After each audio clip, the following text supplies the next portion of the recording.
जय श्री राम, जय माता दी। सो एक्सरसाइज 3.1 की क्वेश्चन नंबर 7 में हमें क्या करना है, draw the graphs of the equations x minus y plus 1 equal to 0 and 3x plus 2y minus 12 equal to 0। So ये जो हमें लीनियर इक्वेशंस गिवन है, इनकी लाइंस को हमें ग्राफ पर रिप्रेजेंट करना है। आगे लिखा है, determine the coordinates of the vertices of the triangle formed by these lines and the X axis. So ये जो हमें लीनियर इक्वेशंस गिवन है, इनकी जो लाइंस बनेंगी उससे मिलकर एंड ग्राफ की एक्स एक्सिस से मिलकर एक ट्राइंगल फॉर्म होगा।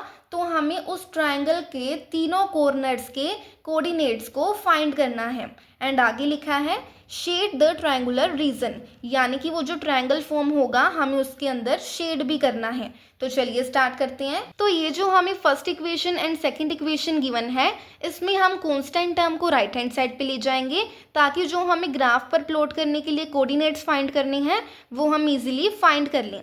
सो फर्स्ट इक्वेशन है हमारे पास x minus y plus 1 equal to 0। हम 1 को राइट हैंड साइड पे ले जाएंगे। सो हमारी फर्स्ट इक्वेशन बन जाएगी x minus y equal to minus 1। ये हमारी फर्स्ट इक्वेशन है। एंड सेकेंड इक्वेशन हो जाएगी 3x plus 2y equal to 12। ठीक है, अब हम इन दोनों इक्वेशंस में से कोऑर्डिनेट्स फाइंड कर लेते हैं ग्राफ पर प्लॉट करने के लिए। सबसे पहले हम फर्स्ट इक्वेशन में से कोऑर्डिनेट्स फाइंड कर लेते हैं। यहाँ पे अगर मैं पुट करूँ x की वैल्यू 0, सो मेरे पास y की वैल्यू क्या आएगी, 0 minus y equal to minus 1, minus y equal to minus 1। ये जो माइनस के साइन है कैंसिल हो जाएंगे, तो हमारे पास y की वैल्यू 1 आ गई। जब हमने x की वैल्यू 0 पुट करी, y की वैल्यू 1 आ गई। अब हम नेक्स्ट कोऑर्डिनेट भी फाइंड कर लेते हैं। यहाँ पे जब मैं पुट करूँगी x की वैल्यू 1, सो मेरे पास y की वैल्यू क्या आएगी, 1 minus y equal to minus 1, minus y equal to minus 1। ये 1 यहाँ पे आके माइनस का हो जाएगा। Minus y equal to minus minus plus होगा, बट साइन माइनस का ही आएगा एंड प्लस होके ये 2 हो जाएगा। अब ये माइनस के साइन आपस में कैंसिल हो जाएंगे एंड हमारे पास y की वैल्यू 2 आ गई। सो जब हमने x की वैल्यू 1 पुट करी, y की वैल्यू 2 आ गई। अब हम नेक्स्ट इक्वेशन में से भी कोऑर्डिनेट्स फाइंड कर लेते हैं। तो यहाँ पे अगर मैं पुट करूँ x की वैल्यू 4, तो मेरे पास y की वैल्यू क्या आएगी, 3 ब्रैकेट में मैं 4 पुट करूँगी प्लस 2y इक्वल टू 12, 3 4 ज़ा 12 plus 2y equal to 12, 2y equal to 12 minus 12 0 हो जाएगा। देन y इक्वल टू 0.2, यहाँ पे y की वैल्यू 0 आ जाएगी। सो जब मैंने x की वैल्यू 4 पुट करी, मेरे पास y की वैल्यू 0 आ गई। अब मैं यहाँ पे नेक्स्ट कोऑर्डिनेट फाइंड कर लेती हूँ। जब मैं पुट करूँगी x की वैल्यू 0, तो मेरे पास क्या आएगी, y की वैल्यू देख लेते हैं। यहाँ पे x की जगह मैं 0 पुट करूँगी प्लस 2y इक्वल टू 12, 3 0 ज़ा 0 plus 2y equal to 12। Then यहाँ पे 2y equal to 12, y equal to 12/2। तो यहाँ से हमारे पास y की वैल्यू 6 आ गई। जब मैंने x की वैल्यू 0 पुट करी, मेरे पास y की वैल्यू 6 आ गई। अब मैं इन पॉइंट्स को ग्राफ पर प्लॉट कर लेती हूँ। अब मैंने इन पॉइंट्स को एक टेबल में लिख लिया है। अब मैंने ग्राफ पर प्लॉट कर देती हूँ। फर्स्ट इक्वेशन में हमारा पहला कोऑर्डिनेट है, जब x एक्सिस पर 0 है, y एक्सिस पर 1 है। तो 1 क्योंकि y एक्सिस पर है, यानी यहाँ पर एक पॉइंट लगेगा।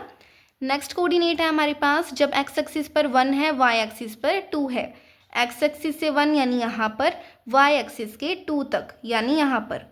तो अब हम फर्स्ट इक्वेशन के लिए यहाँ से लेकर यहाँ तक एक लाइन ड्रॉ कर देते हैं। अब नेक्स्ट इक्वेशन में हमारा पहला कोऑर्डिनेट है, जब x एक्सिस पर 4 है, y एक्सिस पर 0 है। तो क्योंकि जो 4 है वो x एक्सिस पर है, यानी यहाँ पर एक पॉइंट लगेगा।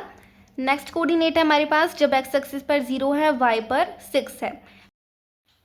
अब हम यहाँ से लेकर यहाँ तक सेकेंड इक्वेशन के लिए एक लाइन ड्रॉ कर देते हैं। तो अब ये जो लाइंस हैं ये इंटरसेक्टिंग है एंड इंटरसेक्शन पॉइंट कहाँ पर है, यहाँ पर है। एंड इसका हम कोऑर्डिनेट लिखेंगे, x एक्सिस से 2 है एंड y एक्सिस से 3 है। तो कोऑर्डिनेट हुआ 2,3। अब यहाँ पे ये जो ट्रायंगल फॉर्म हो रहा है, इसी ट्रायंगल के कोऑर्डिनेट्स हमें क्वेश्चन में फाइंड करने के लिए बोले गए हैं।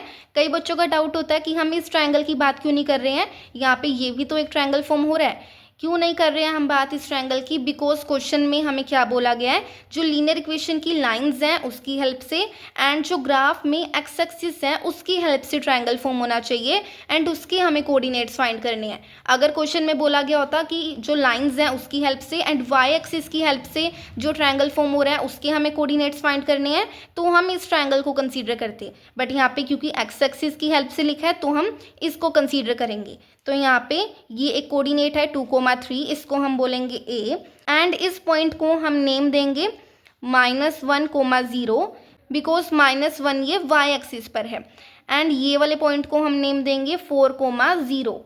अब यहाँ पे ये हमारा एक ट्रायंगल फॉर्म हुआ है, इसको हम बी मान लेते हैं, इसको सी मान लेते हैं। तो अब हमने इस ट्रायंगल के कोऑर्डिनेट्स भी फाइंड कर लिए हैं, इसको अब हम शेड कर देते हैं। ठीक है, तो अब हम यहाँ पे लिखेंगे required triangle is A B C. तो ये हमारा ट्रायंगल बना है एक, इसके कोऑर्डिनेट्स हमने लिख दिए हैं। Coordinates of its vertices are A 2,3, B -1,0 and C 4,0। So ऐसे करके हमने ये वाला क्वेश्चन नंबर 7 अपना कंप्लीट कर लिया है। Thank you for watching this video guys. अगर आपको इस वीडियो से थोड़ी सी भी मदद मिली हो so like share and subscribe ज़रूर कीजिएगा।